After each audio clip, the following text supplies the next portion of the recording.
오늘 이 말씀을 가지고 누구의 이름을 위한 열심인가 이런 제목으로 함께 말씀을 나누고자 합니다. 오늘 본문의 1절을 어떻게 바라보느냐에 따라서 바벨탑에 대한 이야기에 대한 해석은 완전히 달라질 수 있습니다.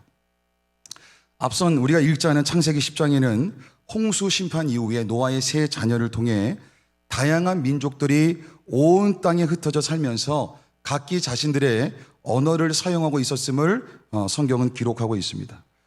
그런데 이렇게 흩어져 사는 모습을 성경은 부정적으로 묘사하고 있지 않습니다. 왜냐하면 하나님께서 처음 인간에게 주신 그 명령, 비전, 생육하여 번성하여 땅에 충만하라, 이런 명령과 비전을 우리에게 주셨기 때문입니다. 그런데 오늘 11장을 시작하는 이 1절에서 온 땅의 언어가 하나요, 말이 하나였다라고 하는 이 말씀이 좀 우리에게는 좀 다르게 다가올 수도 있을 것 같습니다. 마치 온 인류가 하나의 언어를 사용하고 있었나 이렇게 생각할 수 있게 만든다라고 하는 것이죠. 만약 그렇다면 이 본문은 10장 앞쪽으로 배치되어야 됐을 것입니다. 그런데 11장의 위치는 10장에 묘사된 대로 노아의 세 아들을 통해서 70개의 민족들이 각기 자기의 언어와 종족과 나라대로 흩어져 살고 있는 그 상황을 묘사한 이후에 자리를 잡고 있습니다. 다시 말하면 온 땅이라고 하는 그 이야기는 전 세계를 이야기하는 것이 아니라 어떤 특정 지역의 전체를 가리키는 단어다, 이렇게 보시면 더 유익할 것 같습니다. 그 지역은 신화를 중심으로 하는 메소포타미아 유역을 의미한다, 이렇게 이야기 드릴 수 있을 것 같아요. 그리고 언어가 하나였다라고 하는 이 이야기는 단순히 같은 나라의 말이라는 의미보다는 오히려 같은 내용의 말을 끊임없이 하고 있었다, 이렇게 보는 것이 더 유익할 것 같습니다. 즉 1절의 의미는 시날이라고 하는 그 지역을 중심으로 메소포타미아 유역에서 동일한 내역의 말만 주고받는 사람들의 모습을 강조하는 것이다 라고 하는 것입니다. 여러분, 사람들은 저마다 각기 다른 말을 하며 살아가는 것이 일상적일 것입니다. 그런데 오늘 본문에 등장하는 사람들은 같은 내용의 말만 반복해서 주고받으며 살아가고 있었다라고 하는 것입니다. 어떤 일이 있었기에 왜 같은 내용의 말만 반복하면서 그렇게 살아가고 있었을까요? 우리 2절 말씀도 같이 한번 읽어보겠습니다. 2절 말씀이요, 시작. 이에 그들이 동방으로 옮기다가 시날 평지를 만나 거기 거류하며. 지금 말씀해 보니까 사람들이 어디로 이동하고 있습니까? 동방으로 이동하고 있습니다. 그리고 시날에서 평지를 만났다 그랬습니다. 중요한 것은 사람들이 동쪽으로 계속 이동하고 있는데 어느 지점에 이르러서 선택지, 자신들이 살게 될 주거지를 선택했다라고 하는 것입니다. 그곳은 강의 유역으로 많은 사람이 살기에 충분한 거주 공간을 제공했습니다. 즉 사람들이 동쪽으로 향해서 계속 가다가 시날 평원이라고 하는 메소포타미아 지역 가운데 참 살기 좋은 곳에 정착했다라고 하는 거예요. 그런데 여기서 우리가 하나 기억해야 될 사실이 있습니다. 여기서 동방이라고 하는 거, 동쪽이라고 하는 것은 이전에 하나님께서 함께 하셨던 에덴 동산을 기준으로 보았을 때 동쪽 방향을 가리킨다라고 하는 거예요. 여러분, 에덴 동산이 어떤 장소였습니까? 매일 하나님이 찾아오시는 장소였습니다. 매일 하나님과의 사귐이 있었던 그런 자리였습니다. 날마다 살아계신 하나님과의 만남이 있었던 자리가 에덴 동산이었습니다. 그런데 사람들이 에덴 동산으로부터 멀리 가는 거예요. 더 멀리 가는 거예요. 더 멀리 이동하고 있는 거예요. 단순히 지리적인 방향만을 이야기하고 있는 것은 아닙니다. 그들이 마음으로도 영적으로도 몸으로도 하나님으로부터 더 멀리 떨어지고 싶었다라고 하는 것을 오늘 말씀은 기록하고 있다라고 하는 것입니다. 하나님으로부터 점점 멀어져 간 사람들이 그렇게 시날 평지에 이르러서 이동을 멈추게 됩니다. 그 지역을 눈으로 보니까 자신들로 하여금 풍성한 삶을 살게 하기에 너무 적합한 땅으로 보였던 거예요. 여러분 기억하십시오. 하나님을 만나기에 적합한 땅을 고른 것이 아니라 하나님과 교제하기에 알맞은 땅을 고른 것이 아니라 자신들이 배불리 먹을 수 있는 곳, 자신들이 편안하게 살아갈 수 있는 그 장소를 눈여겨봤다라고 하는 겁니다. 이미 하나님으로부터 멀어져 간 사람들은 자신들이 살아갈 정착지를 결정하는 이 중요한 순간에 하나님을 전혀 고려하지 않았다라고 하는 겁니다. 그렇게 하나님과 상관없이 자신들의 힘으로 자신들이 하고 싶은 것은 마음껏 할 수 있는 그런 지역을 눈여겨보았다라고 하는 거예요. 우리 3절 말씀도 같이 한번 읽어보겠습니다. 시작. 서로 말하되 자 벽돌을 만들어 견고히 굽자 하고 이에 벽돌로 돌을 대신하며 역청으로 진흙을 대신하고. 그런데 그곳에서 인류 문명사에 나타난 커다란 발전이 계속되었습니다. 여러분 한번 들어보십시오. 하나님이 주신 능력으로 하나님이 주신 지혜로 하나님과 상관없는 발전을 이루어가기 시작했습니다. 고대 사회에서는 두 가지 종류의 벽돌이 있었습니다. 한 가지는 햇볕에 말린 것, 한 가지는 불에 구운 것. 여러분 어떤 벽돌이 더 단단하겠습니까? 당연히 불에 구운 것이 훨씬 더 견고했겠지요. 불로 벽돌을 만들 수 있다라고 하는 것은 단순히 집만을 만들 수 있는 수준이 아니라 이제는 거대한 위대한 건축물을 만들 수 있는 기술적인 토대가 마련되었다는 것을 우리에게 가르쳐주고 있다고 하는 것입니다. 건축기술, 문화, 획기적인 변화가 일어났습니다. 그 불에 구운 단단한 벽돌은 견고한 바위를 대신할 수 있었기 때문에 이제 건축을 할 때 바위가 있는 곳으로, 강한 돌이 있는 곳으로 먼 거리를 찾아가지 않아도 됩니다. 어느 곳이든 정착하면 그들이 가진 힘과 능력으로 삶을 이어갈 수 있는 준비가 마련됐다라고 하는 것입니다. 이런 문명의 발전은 그 당시 살아가는 사람들에게 편리함을 더해줬습니다. 더 나아가서 어디에 머물든지 우리의 힘으로 살아갈 수 있다라고 하는 자신감을 갖게 했다라고 하는 겁니다. 그런데 여기서도 중요한 점이 한 가지가 있습니다. 문명의 발전이 편리함을 가져다 주었는데 그것이 하나님이 우리에게 주고자 하시는 평안함과는 결이 달랐다는 데 있습니다. 자신감이 넘쳤는데 이제는 하나님 도움 없어도 하나님 의지하지 않고도 내 힘으로 우리의 힘으로 충분히 살아남을 수 있다라고 하는 자만감에 빠져들기 시작했다라고 하는 것입니다. 우리 4절 말씀도 같이 한번 읽어볼까요? 4절 말씀이요. 시작. 또 말하되 자 성읍과 탑을 건설하여 그 탑 꼭대기를 하늘에 닿게 하여 우리 이름을 대고 온 지면에 흩어짐을 면하자 하였더니 자신감을 뛰어넘어서 자만감을 뛰어넘어서 극도의 교만함까지 치고 올라가는 모습을 우리가 이 말씀을 통해서 볼 수 있습니다. 그들은 성읍과 하늘에 닿는 탑을 세워서 이루고자 하는 바가 분명했습니다. 자신들의 이름을 내고 온 지면에 흩어지지 않게 하자. 하나님의 임재로부터 점점 멀리 이동해 가는 사람들이 하나님을 만나는데 좋은 조건의 땅이 아닌 자신들의 삶을 풍요롭게 만들어줄 수 있는 환경 조건에 정착했습니다. 하나님 주신 지혜로, 하나님 주신 능력으로 하나님과 상관없는 자신들의 문화의 발전을 이뤄가기 시작했습니다. 하나님 없이도 잘 살 수 있구나. 하나님이 도와주지 않아도 우리는 잘 살아갈 수 있구나. 이런 자만감이 계속해서 올라가기 시작했습니다. 그리고 그 절정에 이르러서 자신들의 이름을 내고 싶은 열심, 자신들이 영광을 얻고 싶은 열심에 빠져들기 시작했습니다. 그리고 서로 이렇게 격려하기 시작합니다. 우리 하나님 없이도 너무 행복하잖아. 우리 하나님 만나지 않고도 너무너무 잘 살고 있잖아. 이 지금의 현실을 계속 유지해가는 게 더 좋지 않을까. 우리 흩어짐을 면하자. 우리 끝까지 같이 뭉쳐있자. 우리 절대 헤어지지 말자. 서로를 격려했다라고 하는 거예요. 여러분, 이러한 격려는 하나님의 창조의 원리이자 하나님의 비전인 생육하고 번성하여 땅에 충만하라고 하는 그 태도와 상충되는 태도였다라고 하는 것입니다. 하나님이 홍수 심판 이후에 노아를 통해서 다시금 이뤄가고 싶으셨던 하나님의 비전이 나아가는 방향과는 정반대 방향이었다라고 하는 것입니다. 하나님은 빠져버리고 우리의 역사는 우리가 이끌어 가겠다라고 하는 그런 자만감을 드러내는 거예요. 사람들은 흩어짐을 면하자라고 하는 이 말에 동기부여가 돼서 하나님과 전혀 상관없는 같은 말, 하나님과 전혀 상관없는 같은 마음, 하나님과 전혀 상관없는 같은 생각을 품으면서 일사천리로 하나님이 주신 비전과는 완전히 거꾸로 가는 그런 방향으로 열심을 쏟기 시작했습니다. 사랑하는 여러분, 잠깐 이 대목에서 우리가 좀 말씀을 멈추고 한번 고민해 봤으면 하는 질문들이 있습니다. 여러분, 바벨탑에 대해서 많이 들어보셨잖아요. 근데 제가 오늘 말씀을 묵상하면서, 말씀을 준비하면서 좀 그런 질문이 생기기 시작한 거예요. 왜 이들이 이렇게까지 하나님을 멀리하고 싶었을까?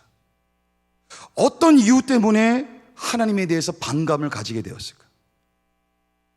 하나님께 영광을 돌리기 위해서 지음받았다는 것을 잘 알면서도 그 목적과 상관없는 삶을 왜 살아가고 싶었을까?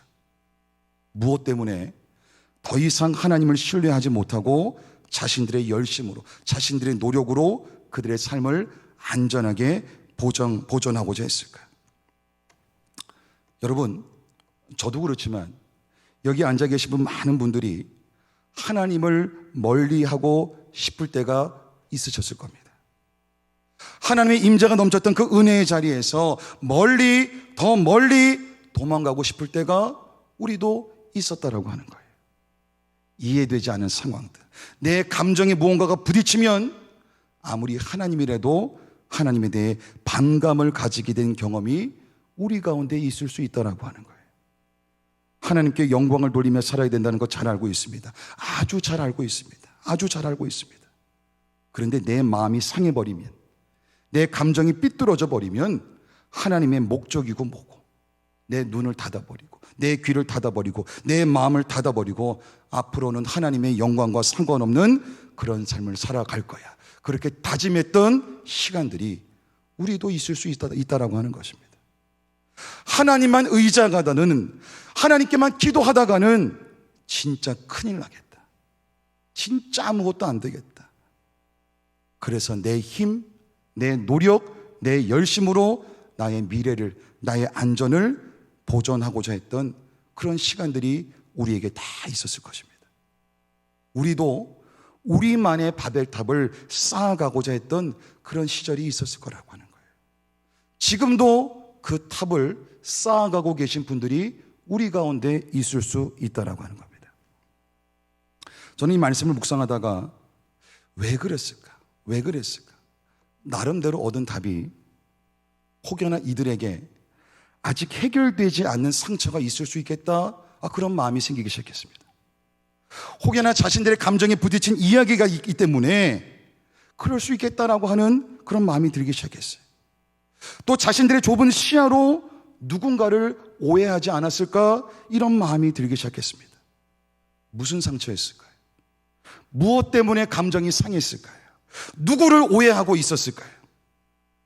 여러분, 그들이 어려서부터 수없이 들어왔던 이야기가 있습니다.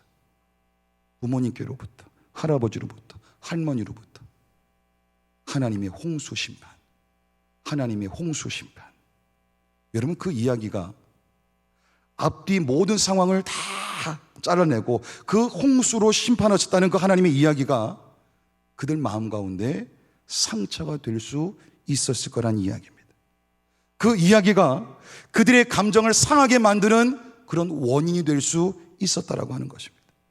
그 이야기가 하나님을 오해하게 만드는 그런 원인을 제공할 수 있었다라고 하는 것입니다. 여러분, 한번 생각해 보십시오. 사람들이 아무리 잘못했다고 한들 어떻게 하나님께서 모든 생명을 다 앗아갈 수 있는가? 하나님이 세상을 창조했다면, 하나님이 인간을 지으셨다면 그렇게 마음대로 심판하시고 마음대로 생명을 죽여도 되는 것인가? 그럼 그는 그 하나님이 선하신 하나님인가? 그 하나님이 진짜 신실하신 하나님인가? 그 하나님은 우리를 또 심판하시는지 몰라. 그때 우리는 반드시 그 하나님의 심판에서 살아남아야 되는데 어떻게 하면 좋을까? 홍수와 같은 심판이 반복되더라도 우리는 더 이상 이전의 과거의 아픔을 되풀이하지 않을 것이다. 그러면 어떻게 하면 될까? 맞다.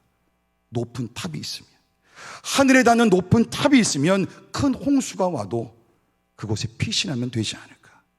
그래, 몸이 부서지게 열심히 해서 하나님 없이도 잘 살아가고 말 거야. 우리는 할 수 있어. 이제 우리는 우리의 힘으로 하나님 없이도 우리의 역사를 만들어갈 수 있어. 여러분, 해결되지 않은 상처는 굉장히 무섭습니다. 이해되지 않는 상황 때문에 내 감정에 부딪힘이 생겨서 감정의 스크래치가 나면 굉장히 무서운 결과를 초래할 수 있다고 하는 거예요. 나의 경험, 나의 좁은 시야 안에서 판단하는 오해가 끔찍한 결과를 낳을 수도 있다고 하는 겁니다. 여러분, 발라드 여왕이라고 불렸던 가수 이수영 씨, 우리 사진 한번 띄워주시죠. 아마 기억하는 분이 우리 가운데 계실 겁니다. 우리 사진을 내려주셔야 될 것 같아요. 이 이수영 씨는 10살 때 교통사고로 친아버지를 여의다 그래요. 그래서 어려서부터 자신이 마음이 외로운 아이 이렇게 자라났다고 합니다. 어머니가 재혼하셨습니다. 27살에. 아이가 셋이다 보니까 어쩔 수 없이 재혼을 하신 거예요. 힘들었던 계부와의 생활이 계속됩니다. 우리가 오늘날 뉴스에서 보듯이 아주 나쁜 새아버지의 전형이었다고 해요. 가정에서는 불행했는데 밖에서는 밝게 행동했다 그럽니다. 사람들을 웃기고 아이들을 모으고 주변의 사람들을 즐겁게 해주고 늘 어머니에게는 착한 딸로 살아가야 됐습니다. 동생들에게는 의지될 수 있는 마지로 살아가야 됐습니다. 새 아버지에게도 잘 보여야 됐습니다. 그래야 엄마가 편할 수 있기 때문에.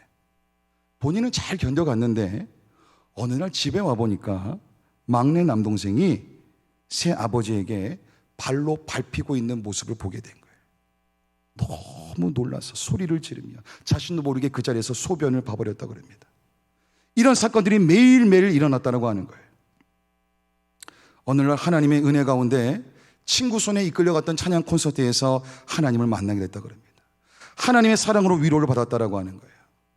고등학교 2학년 때 가수 연습생으로 들어갔지만 나는 이제 대중가요 가수가 아니라 CCM 가수가 되야겠다. 그렇게 생각하고 가수 준비도 다 철회했다고 합니다. 그리고 고3 때 예배에 올인한 거예요. 전도에 올인한 거예요. 고3 때 하루 종일 성경 읽으면서 어떻게 하면 내가 만난 하나님을 전할 수 있을까? 그래, 하루에 10명씩에게만 전도하자. 그러면서 대상자를 파악하기 시작합니다. 당시 가수 연습생이었기 때문에 학교에 팬클럽이 있을 정도로 굉장히 인기인이었습니다. 다가가기만 하면 사람들이 마음을 다 여는 거예요. 고3 1년 동안 300명에게 복음을 전하고 예수님을 영접시켰다고 합니다. 연극부 부장까지 하면서 그 해에 1학년부터 3학년까지 적어도 이수영 씨에게 한 번도 예수님에 대해서 이야기 들어보지 못한 사람이 없을 정도로 그렇게 열정적이던 신앙을 완전히 빼앗겨버린 사건이 생겼습니다. 대학 입학 후에 어머니가 교통사고가 나신 거예요. 새아버지에게 연락이 옵니다. 삐삐로 연락이 왔습니다. 엄마가 다쳤다. 택시를 타고 병원에 가면서 엄마 머리만 안 다치게 해주세요. 엄마 머리만 안 다치게 해주세요.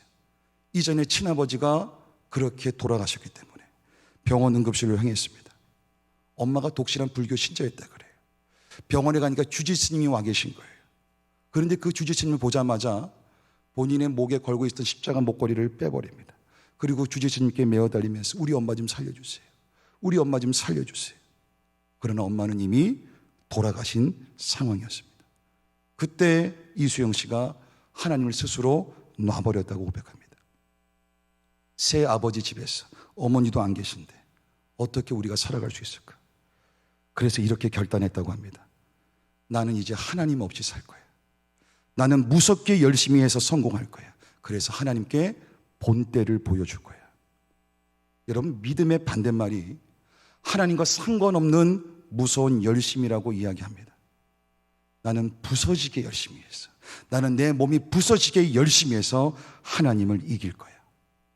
다시 대표님에게 연락을 하고 가수로서 크게 성공 가도를 달립니다. 이수영 씨가 그렇게 자신만의 바벨탑을 조금씩 쌓아가기 시작한 거예요. 여러분, 다시 본문으로 우리 돌아가 보겠습니다. 우리 5절 말씀 다시 한번 읽어보겠습니다. 5절 말씀이요. 시작. 여호와께서 사람들이 건설하는 그 성읍과 탑을 보려고 내려오셨더라. 아멘. 하나님이 사람들의 이런 행동을 아시고 그들이 짓는 성읍과 탑을 보시기 위해서 내려오십니다. 여러분, 여기서 하나님이 내려오셨다라고 하는 것은 하나님 멀리 있는 것은 볼 수 없는 분이구나, 이런 의미가 아니에요. 하나님이 내려오셨다라고 하는 것은 오히려 하나님의 높음과 위대하심을 강조합니다. 사람들이 자신들의 이름을 내기 위한 열심으로 거대한 건축물과 탑을 쌓는다 할지라도 높이 계신 하나님이 보실 때는 친히 내려와서 확인해야 될 만큼 작고 미약하다는 것을 이 말씀을 통해서 우리에게 가르쳐주고 계시다라고 하는 겁니다. 우리 6절 7절 말씀도 같이 한번 읽어보겠습니다. 6절 7절이요 시작. 여호와께서 이르시되 이 무리가 한 족속이요 언어도 하나이므로 이같이 시작하였으니 이후로는 그 하고자 하는 일을 막을 수 없으리로다. 자, 우리가 내려가서 거기서 그들의 언어를 혼잡하게 하여 그들이 서로 알아듣지 못하게 하자 하시고. 아멘. 하나님께서 내려오셔서 그들의 모습을 보니까 너무 위험한 거예요. 그들이 지금 성읍과 탑을 건설하고 있지만 이것이 그들이 하는 일의 시작에 불과하다는 것을 하나님은 알고 계셨습니다. 이들이 앞으로 어떤 일을 벌일지도 모르고 그렇게 되면 그들이 하는 일을 더 이상 막을 수 없게 될 것이라고 하나님이 판단하셨다라고 하는 거예요. 지금 막지 않으면 그 후에는 상황이 돌이킬 수 없게 되고 또다시 온 땅을 멸망해야 되는, 또다시 온 땅을 심판해야 되는 그런 가슴 아픈 상황이 또다시 벌어지게 될 것을 하나님이 알고 계셨습니다. 그래서 하나님께서 결단을 하세요. 하나님께서 결단을 하십니다. 하나님께서 내려오셔서 인간의 모든 잘못된 의도와 행동을 막으셨다라고 하는 거예요. 언어를 혼잡하게 하시면서 사람이 말이 통하지 않게 하셔서 그 잘못된 일을 도모하지 못하도록 막으셨다라고 하는 겁니다. 다시 말하면 더 이상 바벨탑이 쌓아지지 못하도록 중단시키셨다라고 하는 거예요. 사랑하는 여러분, 우리 안에 해결되지 않은 상처 때문에, 이해되지 않는 상황으로 인해서 내 감정이 부딪힌 것 때문에, 나의 편협한 사고 안에서 판단했던 오해 때문에 내 열심으로 하나님과 상관없는, 하나님과 관계가 없는 그런 계획, 그런 방향으로 치닫고 있을 때 하나님이 막아주시는 것이 은혜인 줄 믿습니다. 저와 여러분이 더 심각한 죄악에 빠지지 않게 하기 위해서, 더 후회하지 않는 상황을 마주하지 않게 하기 위해서 우리의 말을 막아주시고, 우리의 걸음을 막아주시고, 우리의 계획을 막아주시는 것이 은혜인 줄 믿습니다.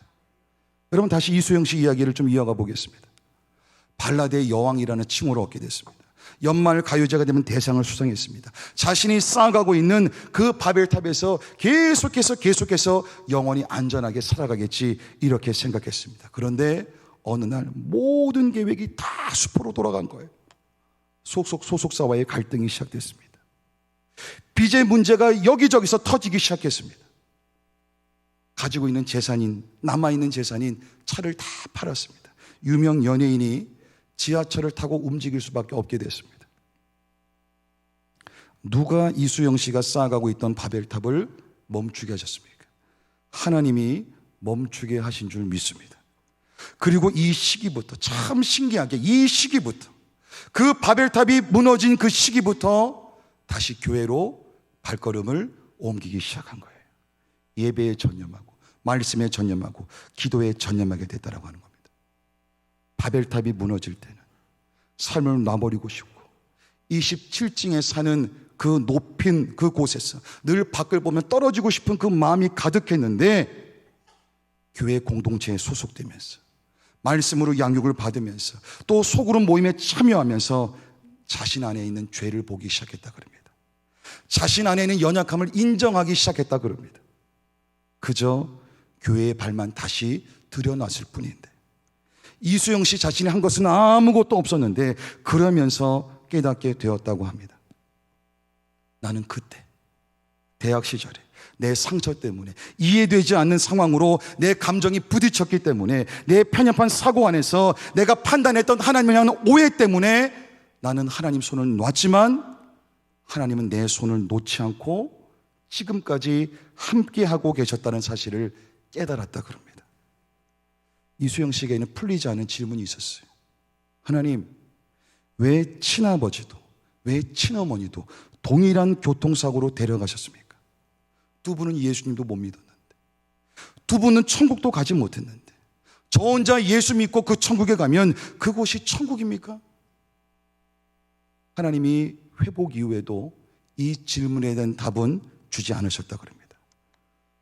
그런데 이수영 씨 마음 가운데 하나님 앞에서는 왜라고 하는 질문이 합당치 않다라고 하는 것을 깨닫게 되었다 그럽니다. 100% 오르신 하나님, 100% 좋으신 하나님, 100% 신실한 하나님이 믿어지기 시작했다라고 하는 겁니다. 하나님이 이수영 씨가 그렇게 자신의 이름을 위한 열심으로 바벨탑을 쌓는 것을 멈추게 하시는 것만으로 일을 그치지 않으셨습니다. 이수영 씨 하는 마음 가운데 끊임없이 하나님을 배반하는 그 죄성이 지금까지 이런 인생을 살아오게끔 했구나라고 하는 것을 깨닫게 하셨습니다. 어느 누구에게도 얘기하지 못했던 자신 안의 그 죄, 고질적인 죄된 습관, 고질적인 그 연약함들을 성도들과 나누기 시작했습니다. 구역가족 모임에서 나누기 시작했습니다. 그러면서 하나님께서는 부모 없는 서름, 자기 연민, 피해의식에서 하나씩 해방시켜 주셨다라고 하는 겁니다. 부모님에게도 제대로 받지 못한 사랑을 구역가족 모임에서 성도들로부터 받게 하셨다라고 하는 겁니다. 이수영 씨가 늘 그리웠다는 게 있어요. 우리 친엄마가 해주는 따뜻한 밥. 우리 친엄마가 살아계셨으면 나에게 따뜻한 밥을 해줬을 텐데, 어머니 또래의 다른 성도님이 차려주시는 그 밥을 먹으면서 하나님은 이수영 씨의 영혼을 다시금 살아나게 하셨습니다. 매일매일 보고 매일매일 듣고 매일매일 읽고 매일매일 묵상했던 하나님의 말씀이 돌과 같이 단단했던 그 이수영 씨 마음에 이슬비처럼 내려서 그 굳은 마음을 깨뜨리시고 새 살이 돋게 하셨다라고 하는 겁니다. 누구에게도 이야기하지 못했던 내 안의 고질적인 죄, 그 죄의 연약함을 고백했더니 그 죄가 힘을 잃어가기 시작함을 느끼기 시작했다라고 하는 겁니다. 그때부터 진정한 평안함을 누렸다 그래요. 어떤 치료약보다 하나님을 향한 회개의 눈물이 더 강력한 치료가 되었음을 고백했습니다. 자신의 이름을 위해서 열심으로 쌓아갔던 그 바벨탑이 하나님의 은혜로 무너지니까 하나님이 이수영 씨를 통해서 진정으로 세워가기를 원하시는 그 탑이 비로소 쌓여져 갈 수 있었다라고 하는 겁니다. 여러분, 지난 한 주도 우리의 삶 가운데 예상하지 못했던 일들이 계속 되었을 것입니다. 내 상처를 건드는 사람들, 이해되지 않는 상황으로 내 감정을 계속해서 화나게 만드는 사람들, 모든 것을 그냥 다 놔버리고 싶은 그런 마음들, 누군가 오해하는 이야기들, 그래서 억울한 마음들, 그런 마음들이 우리 가운데 경험할 수도 있었을 거예요. 여러분, 그런데 지난 한 주만 그랬겠습니까? 지난 한 달만 그랬겠습니까? 지난 한 해만 그랬겠습니까? 1962년 3월 18일 우리 교회가 출발한 이후 59주년 기념주일을 맞는 오늘까지도 우리 신앙의 선배들도, 우리 신앙의 부모님들도 동일하게 그 모든 어려움들을 마주하셨을 것입니다. 우리 믿음의 부모님들도 때로는 하나님을 멀리하고 사역의 손을 놔버리고 성도들과의 관계도 끊어버리고 이제는 내 이름을 위해서 살아가야지, 그런 시간들도 있으셨을 거예요. 그러나 모든 순간마다 좋으신 하나님께서, 신실하신 하나님께서 더 이상 자신의 이름을 위한 바벨탑을 쌓아가지 못하도록 막아주신 은혜를 허락하셨다라고 하는 겁니다. 육신의 한계, 믿음의 한계, 감정의 한계를 뛰어넘을 수 있도록 힘을 주시면서 다시금 주님 앞으로 돌아올 수 있도록 하나님께서 함께 하셨다라고 하는 겁니다. 여러분, 제가 여러분께 한번 여쭤보고 싶어요. 우리 대신교회가요, 누구의 이름을 위해서 열심을 내며 살아가야 되겠습니까? 우리 대신교회가 여러분의 이름을 위해서 열심을 내며 살아가야 되겠습니까? 제 이름을 위해서 열심을 내며 살아가야 되겠습니까? 여러분, 오직 하나님의 이름을 위해서 열심을 내어야 될 줄 믿습니다. 하나님께서 우리에게 주신 비전, 하나님의 은혜를 체험하며 하나님의 일꾼을 양육하여 하나님의 나라를 확장해 나가는 사랑의 공동체, 말씀과 성령의 능력으로 이 비전을 이뤄가기 위해서 여러분의 신발끈을 다시금 맬 수 있기를 축원합니다. 여러분, 우리는 지난 59년을 뛰어넘어서 더욱더 말씀이 살아 움직이고 성도의 교제가 차고 넘치고 같은 말, 같은 마음, 같은 뜻으로 우리에게 주신 하나님의 비전을 함께 이뤄갈 것입니다. 예수 그리스도의 몸된 교회, 저와 여러분이 우리 대신교회인 줄 믿습니다. 다시금 우리 대신교회 가족들이 모든 죄의 유혹을 이겨내고 주변의 어떤 상황과 환경에도 영향을 받지 않고 내 감정을 뛰어넘어서, 제발 내 감정을 뛰어넘어서 매 순간 우리를 인도해 가시는 주님만을 의지할 수 있기를 축원합니다. 설령 내 육신의 한계, 믿음의 한계, 그 감정의 한계 때문에 부딪혀서 무너지는 순간이 있다 할지라도 다시금 나를 일으켜 세우시는 그 주님만을 바라보시고 의지할 수 있기를 마음 다해 축원합니다. 우리 시간 찬양하며 나아가겠습니다.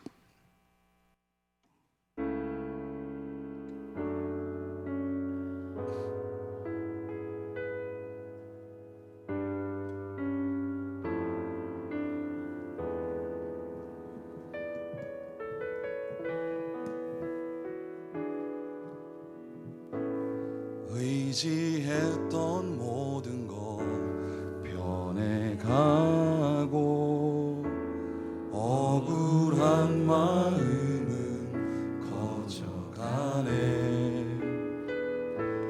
부끄러움 없이 살고 싶은 마음 주님 아시네.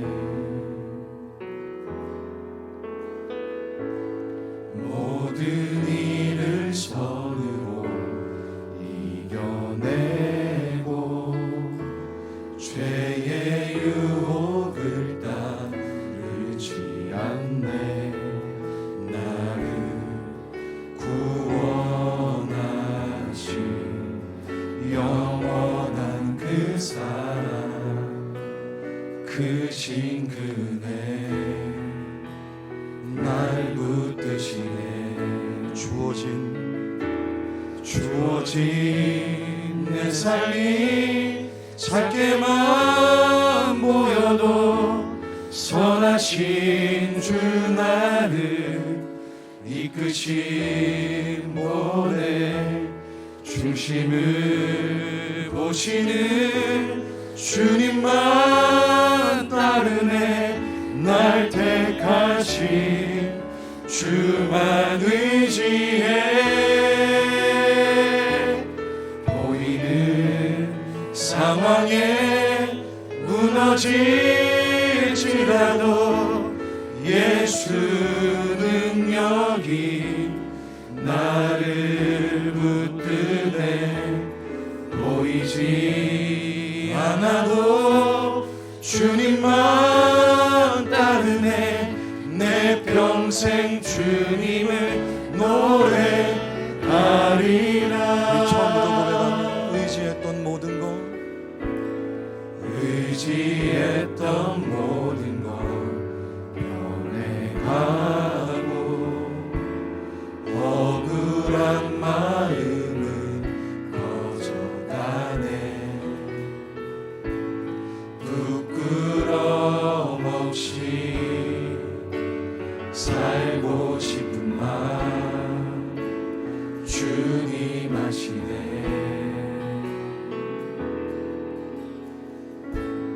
모든 일을 선으로 이겨내고 죄의 유혹을 따르지 않네. 나를 구원하신 영원한 그 사랑, 크신 그네 날 붙드시네. 우리 두 손 들고 찬양합니다.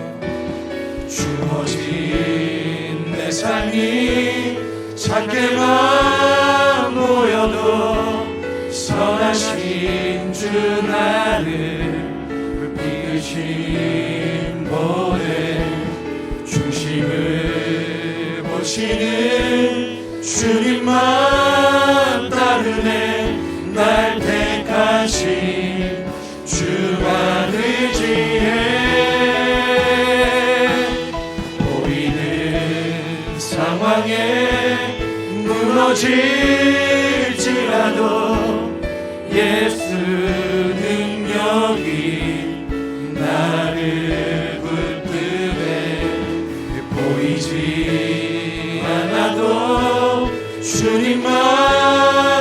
따르네. 내 평생 주님을 노래하리라. 주어진 내 삶이 작게만 보여도 선하신 주 나를 이끄신 보내. 중심을 보시는 주님만 따르네. 날 택하신 주만 의지해. 보이는 상황에 무너질지라도 예수 능력이 나를 붙드네. 보이지 않아도 주님만 따르네. 내 평생 주님을 노래하리라. 우리 마지막 고백 한번 주어진 내 삶이 작게만 보여도 선하신 주 나를 이끄신 보내. 중심을 보시는 주님만 따르네. 날 택하신 주만 의지해. 보이는 상황에 무너질지라도 예수 능력이 나를 붙드네. 보이지 않아도 주님만 따르네. 내 평생 주님을 노래하리라. 다시 한번 기도하며 나아갈 때 하나님, 오늘 우리가 드린 찬양 가사의 고백대로 이렇게 살아갈 수 있도록 성령님 나를 제발 도와주시옵소서. 믿음대로 살아낼 수 있도록 도와주시옵소서. 설령 무너진다 할지라도 예수님의 능력으로 날마다 일어서게 하여 주시옵소서. 성령님의 능력으로 멋진 그리스도인답게 살게 하여 주시옵소서. 하나님이 우리에게 주신 그 비전을 이뤄가는 데 있어서 우리의 열심을 낼 수 있도록 성령님 우리를 일으켜 세워 주시옵소서. 우리 시간 주님 이름 한번 부르고 간절히 기도합니다. 주여, 좋으신 하나님, 신실하신 하나님, 살아계신 하나님, 이 시간 그 성령님을 의지하며 나아가 그 성령님의 도우심을 구하며 나아가 성령님 우리를 붙잡아 사용하여 주시옵소서. 성령님 우리를 붙잡아 사용하여 주시옵소서. 성령님 우리를 붙들어 주시옵소서. 아버지는 모든 그 순간순간마다 우리가 마주하는 믿음의 한계, 육신의 한계, 감정의 한계를 뛰어넘을 수 있도록 성령님 우리를 도와주시옵소서. 더 이상 한계를 마주할 때마다 주저하는 것이 아니라 그 모든 한계를 돌파해낼 수 있도록 성령님 도와주시옵소서. 어떤 상황, 어떤 한계가 있다 할지라도 내가 의지할 분은 예수 그리스도 한 분뿐인 줄 믿습니다. 그 예수님의 능력이 오늘도 나를 일으켜 세우는 줄 믿습니다. 그 예수님만 계시면 다인 줄 믿습니다. 성령 하나님, 우리로 하여금 예수님을 의지할 수 있도록 도와주시옵소서. 성령 하나님, 우리로 하여금 예수님 바라보게 도와주시옵소서. 성령 하나님, 우리가 그리스도 예수 안에 거하게 도와주시옵소서. 예수님의 능력이 있는 줄 믿습니다. 우리 인생의 모든 문제를 십자가에 해결하신 그 예수 그리스도를 바라보게 하여 주시옵소서. 그 예수 그리스도를 바라볼 때 우리가 어떤 상황 가운데도 넉넉히 해결할 수 있는 줄 믿습니다. 우리가 비전을 이뤄나갈 수 있는 게 어디서 계십니까? 예수님의 능력이 있지 않겠습니까? 성령님 도와주시옵소서. 성령님 도와주시옵소서. 우리를 붙들어 주시옵소서. 예수의 능력이 믿게 하여 주시고 날마다 하나님의 내가 보게 도와주시고 그 보이지 않는 모든 길을 알지라도 이 믿음의 여정 끝까지 살아갈 수 있도록 성령님 도와주시옵소서. 주님, 주님, 59년 동안 우리 대신교회를 하나님의 은혜 가운데 붙잡아 주시며 감사드립니다. 어느 누군가의 열심으로 된 것이 아니라 오직 하나님의 열심으로 여기까지 온 줄 믿습니다. 주님, 다시금 하나님의 이름을 위해서 열심을 낼 수 있는 그런 성도들을 일으켜 세워 주시옵소서. 하나님, 무엇보다 우리 가운데 기도가 필요합니다. 다시금 밤잠을 설치며 기도할 수 있는 기도의 용사들을 세워 주시옵소서. 금식을 하며 목숨 걸고 기도할 수 있는 기도의 용사를 세워 주시옵소서. 오직 하나님께서 우리에게 주신 비전, 하나님의 은혜를 체험하고 하나님의 일꾼을 양육하여 하나님의 나라를 확장해 나가는 사랑의 공동체를 세워갈 수 있도록 기도하며 그 성령의 능력을 힘입어서, 예수 이름의 능력을 힘입어서 하나님이 우리를 통해서 이루어가고자 하시는 그 뜻과 목적을 이루어 드릴 수 있는 우리 모든 성도들 될 수 있도록 하나님 우리를 사로잡아 주시옵소서. 예수님의 이름으로 간절히 기도드리옵나이다. 아멘.